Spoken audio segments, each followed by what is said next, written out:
তো।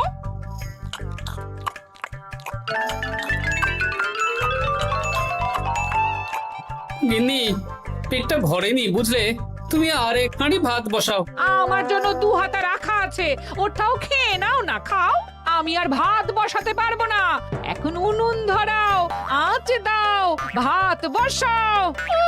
আহ, আরে তোমারটা তুমি খেয়ে নাও না।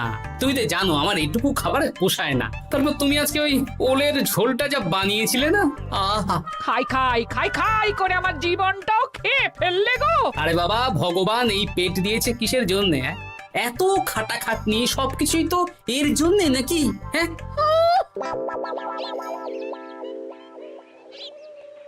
দাদু, অনেকদিন ভূতের গল্প শুনিনি, আজকে আমরা ভূতের গল্প শুনবো। বেশ, শোন তাহলে। আমাদের রাজ্যে আজ থেকে বেশ অনেক বছর আগে একটা খুব পেটুক লোক থাকতো। তোমার মতন পেটুক? বলতে পারিস, কিন্তু ওর গিন্নি ওকে ভালো মতো খেতে দিত না। তাই একদিন না খেয়ে খেয়ে অক্কা পায় আর ভূত হয়ে এদিক সেদিক ঘুরতে থাকে। তারপর কি হলো দাদু? তারপর তো সে এক মজার ব্যাপার। ভূতকে ওর গিন্নি চোখে দেখতে পেত না, তাই সেই পেটুক ভূত কিছুদিন পর থেকে গিন্নির উপর হুজ্জুতি শুরু করলো। কিরকম হুজ্জুতি দাদু? গিন্নি যা রান্না করতো সব চুরি করে খেয়ে নিত। এই এসব উল্টো পাল্টা কথা বলে আমাকে ভয় দেখাতে পারবে না। হ্যাঁ, এই যে তোরা চটপট খেয়ে নে, নইলে তোদের দাদু আবার ভাগ বসাবে রে। খা। আচ্ছা দিদা। এই শোনো না, তুমি আমার জন্যেও আরো কয়েকটা বেগুনি ভাজো। হ্যাঁ, এই তো একটু আগে 4টে বেগুনি আর 1 বাটি মুড়ি দিলাম। হ্যাঁ, আরে সেগুলো তো পেটের কোন কোনায় হারিয়ে গেছে গিন্নি। তুমি ভাবো আমিও হারিয়ে গেছি? বেশি খিদে পেলে নিজে রান্না করে খাও। আর সে তুমি না থাকলে আমি রান্না করেই খেতাম। দিদা, দাদু কিন্তু তোমাকে চলে যেতে বললো। কি বললে? আমি চলে যাব? আরে তাহলে তাই হবে। এই গুলটে, তুই এসব কি বলছিস বলতো? গুছিয়ে বিদায় নিচ্ছি।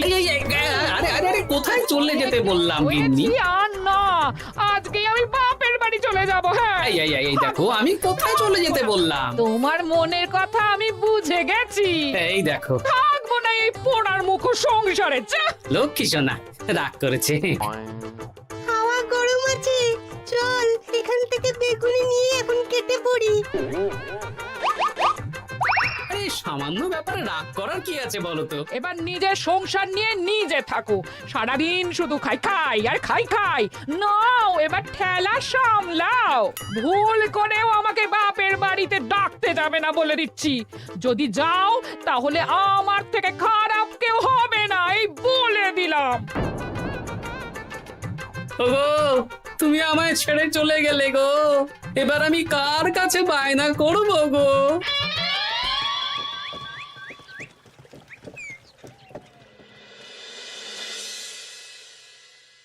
কি রে, তুই একা একা? জামাই কোথায়? তোমাদের জামাইকে ছেড়ে চলে এসেছি। এ মা, তুমি কি থাকতে দেবে না আমি চলে যাব? এসব আবার কি কথা বলছিস তুই? হ্যাঁ, এ তো তোরও বাড়ি। আমাদের ভাত ডাল জুটলে তোরও জুটবে। কি হয়েছে রে দিদি? দিন রাত খেটে খেটে কয়লার মতো পুড়ে যাচ্ছি, আর ওনার বায়না শেষ নেই। সারাদিন শুধু খাই খাই আর খাই খাই। এবার বুঝবে জামাই বাবু। হ্যাঁ, নিজে হাত পুড়িয়ে রান্না করার ঠেলা।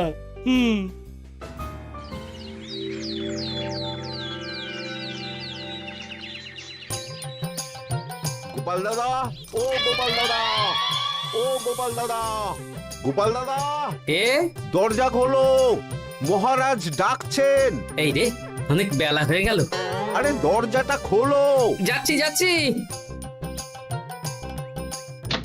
আরে আজকে তো গ্রামের সেচ প্রকল্প নিয়ে আলোচনা আছে, মহারাজ তাই তোমাকে ডাকছেন। মুখ হাত ধুয়ে যাচ্ছি।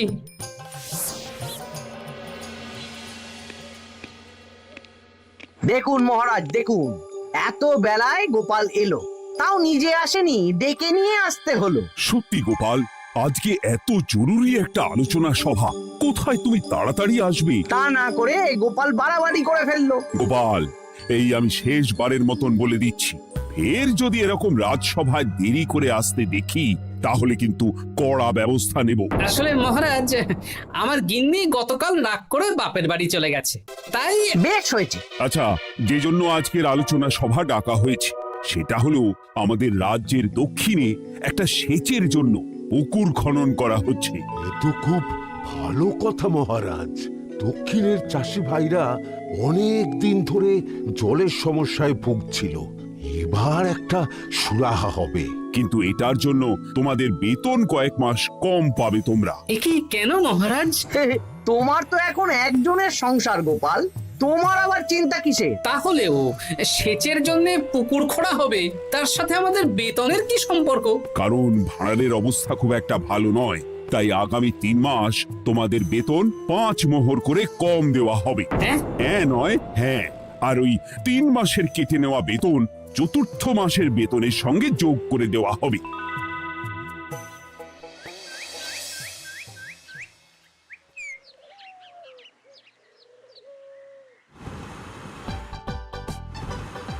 কি দাদু, এ তোমার চোখ মুখের কি অবস্থা?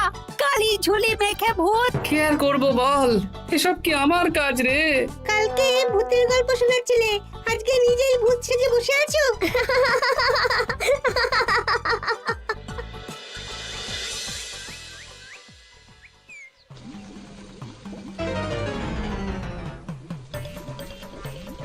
এই রে, ভাতগুলো পড়ে গেছে। দূর দূর দূর, এভাবে হয় নাকি? না, এবার থেকে ভোজনালয় থেকেই খাবার খেতে হবে। একার জন্য কে আবার রান্না করে? দূর দূর। কি গোপাল দাদা, তুমিও আমার মতন ভোজনালয়ে খাচ্ছ? আমার না হয় বাড়িতে রান্না করার কেউ নেই। আমারও নেই, যে ছিল সে ছেড়ে চলে গেছে। ভাই, আর একটু ভাত দেবে? গোপাল দাদা, ভাত আর হবে না গো, আরো কয়েকজন দৈনিক খদ্দের আসবে, তাদের জন্য রেখে দিয়েছি। তাহলে কি আর করা যাবে? একটু একটু ওই তরকারি একটা শাল পাতায় মুড়ে দে, বাড়িতে গিয়ে মুড়ি দিয়ে খাবো। আচ্ছা, তা দিচ্ছি। তুমি খাওয়া হয়ে গেলে হাত মুখ ধুয়ে নাও। আচ্ছা গোপাল দাদা, গিন্নিমা চলিয়ে গেল কেন? সে তোর গিন্নিমাকে গিয়ে জিজ্ঞেস কর। সে তো জিজ্ঞেস করতেই হবে, তোমার মতো একটা ভালো মানুষকে ছেড়ে চলিয়ে গেছে।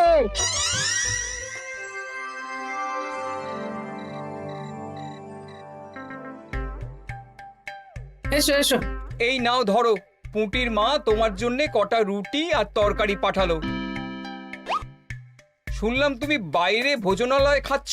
কি আর করবো বলো, একদিনই ঘর দুয়ারের একই অবস্থা করেছো গো গোপাল দাদা। ওই একার সংসার, এখন আমার কাজের মধ্যে 2, খাই আর শুই। তা গিন্নিমাকে খবর দাও। না না না, খবর দিলে আবার অশান্তি শুরু করবে, বরং তুমি গিয়ে বলো। বেশ, তাহলে কালকে আমি তোমার শ্বশুর বাড়ির দিকে সার কিনতে যাব, না হয় গিন্নিমাকে আমিই খবর দিয়ে দেবো।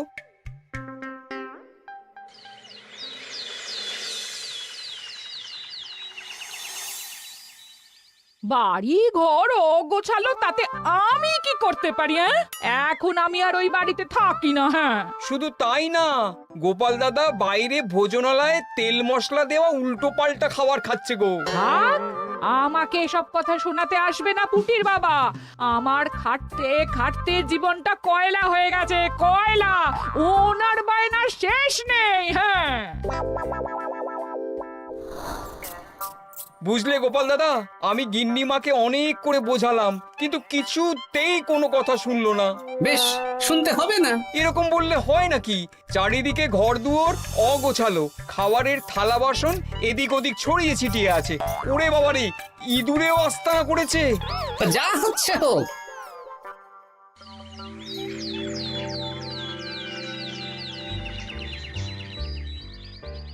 ভোলা, আটটা কচুরি দাও তো ঝটপট, খেয়ে রাজসভায় চলে যাব। এই নাও। ও গোপাল দাদা, শুনলাম নাকি গিন্নিমা বাড়ি ছেড়ে চলে গেছেন? হ্যাঁ, ঠিকই শুনেছো। তাই বাইরের খাবার খেয়ে কতদিন কাটাবে? এভাবে তো তোমার শরীর খারাপ করবে। ওই শরীরের নাম মহাশয়, যা সবে তাই সয়। রান্না বান্না করছো বাড়িতে? না, রান্না করার লোক নেই, আর আমার দ্বারা ওসব কালিঝুলি মাখাও সম্ভব না। দেখো গোপাল দাদা, এই রোজ রোজ বাইরের খাবার খাওয়া ভালো নয়। ভাবছি আরেকটা বিয়ে করব। হ্যাঁ, বলো কি? গিন্নিমা জানলে তো? জানলে জানো, ও তো এখন আর আমার কেউ নয়। গোপাল দাদা আরেকটা বিয়ে করবে? না না না না না, গিন্নিমাকে বলতেই হবে ব্যাপারটা।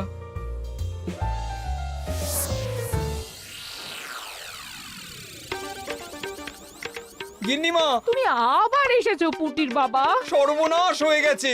আবার কি সর্বনাশ? হ্যাঁ, বাড়ির চারিদিকে অগোছালো, ইঁদুর মশা মাছি ঘুরে বেড়াচ্ছে। আমি আর ওই বাড়িতে যাব না। গোপাল দাদাও সেই ব্যবস্থাই পাকাপাকি করতে চলেছে, আরেকটা বিয়ে করবে। কি বললে? জল জ্যান্ত বউ থাকতে আরেকটা বিয়ে? হ্যাঁ, আমি আজকেই যাব। ওর একদিন কি আমার একদিন? হ্যাঁ, আমি আজকেই যাব। এই দিদি, এক মুহূর্তে এরকম বদলে গেলি কেন? আবার আবার তো জামাইবাবু তোকে কাটাবে। তা বলে তোর জামাই বাবুটাই অন্য কারোর হয়ে যাবে? হ্যাঁ, আমি বেঁচে থাকতে আমি হতে দেব না। তাহলে দিদি আমিও যাব। ওই জামাইবাবু অতিরিক্ত খায়, জামাইবাবুর খাওয়া বন্ধ করতে হবে, বুঝলি? ঠিক আছে, চল তাহলে চল। ঠিক আছে, চলুন তাহলে। হ্যাঁ হ্যাঁ, তাই চলো।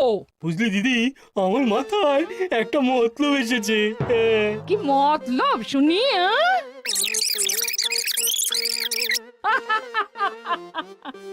এই বেশ তো বেশ, এতে যদি তোর জামাই বাবুর অতিরিক্ত খাওয়া কমে তাহলে তো ভালোই কথা। হ্যাঁ, কিন্তু খুব সাবধান, গোপাল দাদার নজর কিন্তু বাজ পাখির নজর। তাহলে যাওয়ার পথে একটা সাজঘর হয়ে যেতে হবে। হ্যাঁ, তাড়াতাড়ি চলুন, রাতে মনে হয় ঝেঁপে বৃষ্টি হবে। কই গো, বলি কোথায় গেলে? এ কি, আমি তো বেশ ভালোই ছিলাম, তা তুমি আবার ফিরে এলে কেন? আমি বেঁচে থাকতে তুমি আবার বিয়ে করবে? ওসব চলবে না। আমি এক সাধক বাবাকে নিয়ে এসেছি, তোমার সব ভীমরতি ইনি ছড়িয়ে দেবেন। হ্যাঁ, আজকে থেকে তোমার অতিরিক্ত খাওয়া দাওয়া বন্ধ করার দায়িত্ব এনার। যা বাবা,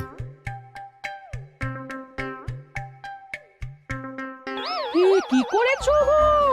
হ্যাঁ, ঘর দুয়ার তো পুরো শ্মশান হয়ে গেছে গো। এখন আবার তোমার ঘর তুমি পরিষ্কার করো। সে করছি, তুমি যাও বাজার করে নিয়ে এসো।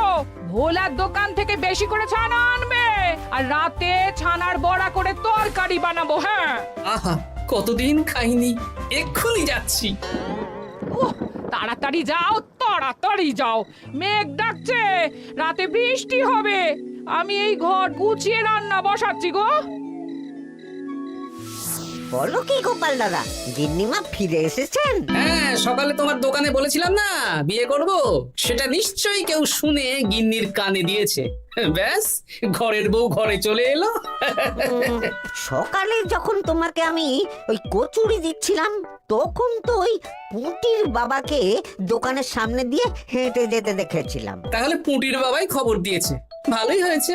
যাই হোক, আমাকে ওই 500 গ্রাম মতো ছানা দাও তো, গিন্নি ছানার বড়া দিয়ে তরকারি করবে। ভালো তো, ভালো তো, তোমরা ওই কর্তা গিন্নি একসাথে খাবে। আবার কোন সাধককে নিয়ে এসেছে যে আবার খাবার খাওয়া নিয়ন্ত্রণ করবে?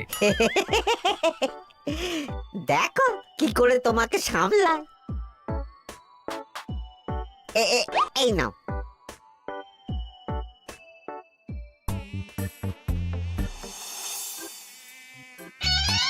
দেখি গিন্নি, আমার জন্য দুটো বড়া আর ওনার জন্য এতগুলো? বেশি খেলে তোমার চেহারা ঠিক হবে না বৎস, তোমাকে রোগা হতে হবে, তাই কম খেতে হবে, বুঝলে? ঠিক আছে, আপনাকে আমি মজা দেখাচ্ছি।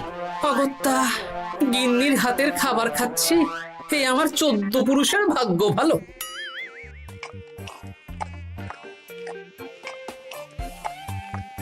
বাবা, আপনাকে আরেকটু তরকারি দিই বাবা? দে মা, দে। আমাকে দাও। একদম না, বলেছি না তোকে রোগা হতে হবে। হ্যাঁ, কি মশা রে তোদের বাড়িতে। আরে রে, নকল গুফ, মশা যাওয়ার আগে আপনাকে আমি তাড়াবো। এই কদিন চারদিকে সব ছড়িয়ে ছিটিয়ে নোংরা করেছে, মশা মাছি এত তাড়াতাড়ি যাবে না। হ্যাঁ, আমার খাওয়া হয়ে গেছে, আমি উঠলাম, আপনি ভালো করে খান কেমন?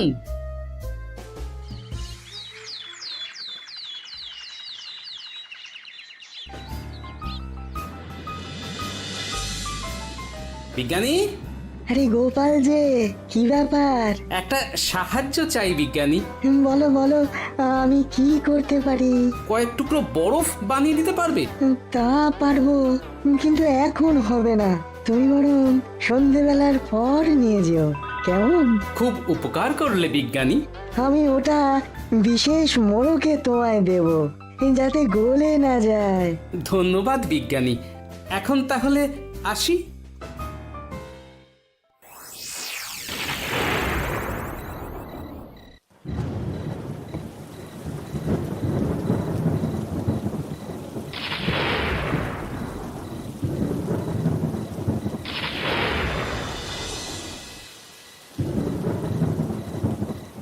ভালো করেছিস বাবা, যা মশার উৎপাত, মশারি ছাড়া ঘুমোনো যাবে না। কথায় আছে সেবাই পরম ধর্ম, তাই একটু ধর্মকর্ম করছি আর কি।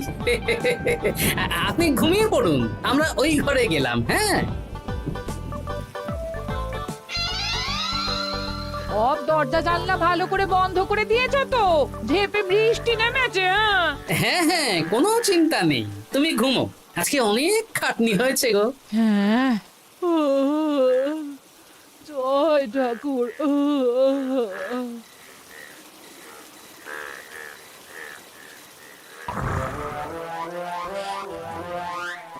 এই তো গিন্নিও ঘুমিয়েছে, এবার আসল কাজ শুরু হবে।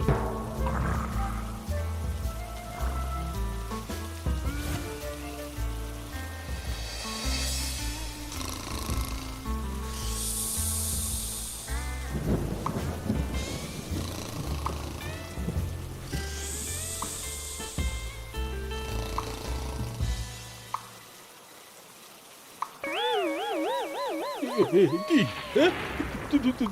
জল পড়ছে কেন? চাল ফুটো হয়ে গেল নাকি? এত রাতে দিদিকে ডাকা ঠিক হবে না। আরে আরে কি মুশকিল, এখনই জল পড়ছে। আরে দূর দূর।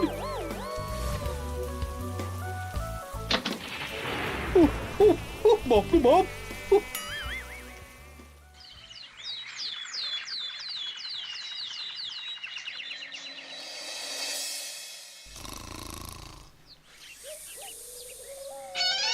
সুপ্রভাত। প্রভাত আর শু নেই। কেন? সারা রাত প্রথমে ভিজেছি, তারপরে মশার কামড় খেয়েছি। ভিজেছেন কেন? এ কি? রাতে চাল ফুটো হয়ে জল পড়ছিল। খুব ঠান্ডা লেগেছে। একটু একটু মধু আর তুলসী পাতা দে, একটু খাই। এই দিচ্ছি বাবা। এ হতেই পারে না, কদিন আগেই তো চাল সারিয়েছি। ঘরের মধ্যে তাহলে জল এলো কি করে? ঠিক যেভাবে আপনার নাকের নিচে নকল গোঁফ এসেছে শ্যালক বাবু, ঠিক সেইভাবেই। এই রে, হয়ে গেল। দাড়িটাও তো নকল। না মানে আমি বুঝিয়ে বলছি গোপাল, তুমি তো একটু বেশি করে খাও, তাই আমি ভেবেছিলাম ওই তোমার যাতে খাওয়াটা একটু কমে, তাহলে আমার দিদির খাটনিটা একটু কমবে। খাটনি কমাতে তো আপনি আসেননি, উল্টে আপনি নিজের ছলে বলে খাচ্ছিলেন। অতিথি হিসেবে এলে নিশ্চয়ই খাওয়াতাম, কিন্তু এটা আপনি ঠিক করেননি। ওগো, ও তো আমার ভালোর জন্যই করেছে। তুমি আমার বিবাহিত স্ত্রী, ও এখন তৃতীয় ব্যক্তি, তুমি ওর কথা কেন শুনবে? হ্যাঁ, প্রথমে বাচ্চাগুলো মস্করা করলো, সেই শুনে তুমি চলে গেলে। ওরা তৃতীয় ব্যক্তি, ওদের কথায় কান দিলে। তারপর পুঁটির বাবার কথা শুনে বিশ্বাস করলে আমি সত্যি বিয়ে করছি। হ্যাঁ, এই জন্যই তো চলে এলাম। হ্যাঁ, এখানে পুঁটির বাবাও তৃতীয় ব্যক্তি, আর তারপর শ্যালক বাবুর কথায় আমাকে কম খেতে দিচ্ছ, আর উনিও তৃতীয় ব্যক্তি। না মানে? হ্যাঁ মানে, না মানে কিছু না। যখনই সংসারে স্বামী স্ত্রীর মাঝে তৃতীয় ব্যক্তি প্রবেশ করবে, তখনই অশান্তি হবে। নিজেদের সমস্যা আমরা নিজেরাই ঠিক করে নেব। আচ্ছা গো, আচ্ছা ঠিক আছে, আর কোনো বাইরের লোকের কথা শুনবো না। এবার বলো তো, ছাদ থেকে জল পড়ার ব্যাপারটা কি? ওটা তো কাল রাতে মশারির উপরে বরফ রেখেছিলাম, আর সারা রাত ধরে বরফের জল শ্যালক বাবুর গায়ে পড়েছে। ছাদ ঠিকই আছে গিন্নি। হ্যাঁ নয় হ্যাঁ। কাল যখন খাবার খাওয়ার সময় দেখলাম আপনার গোঁফ খুলে যাচ্ছিল, আপনি ঠিক করলেন, তখনই একটা সন্দেহ হয়। ওরে ওরে গোপাল, আমি আর তোমাদের কর্তা গিন্নির মাঝে থাকবো না। আমি পালাই, আমি পালাই। ও, ও, ও, ও, ও, ও, ও।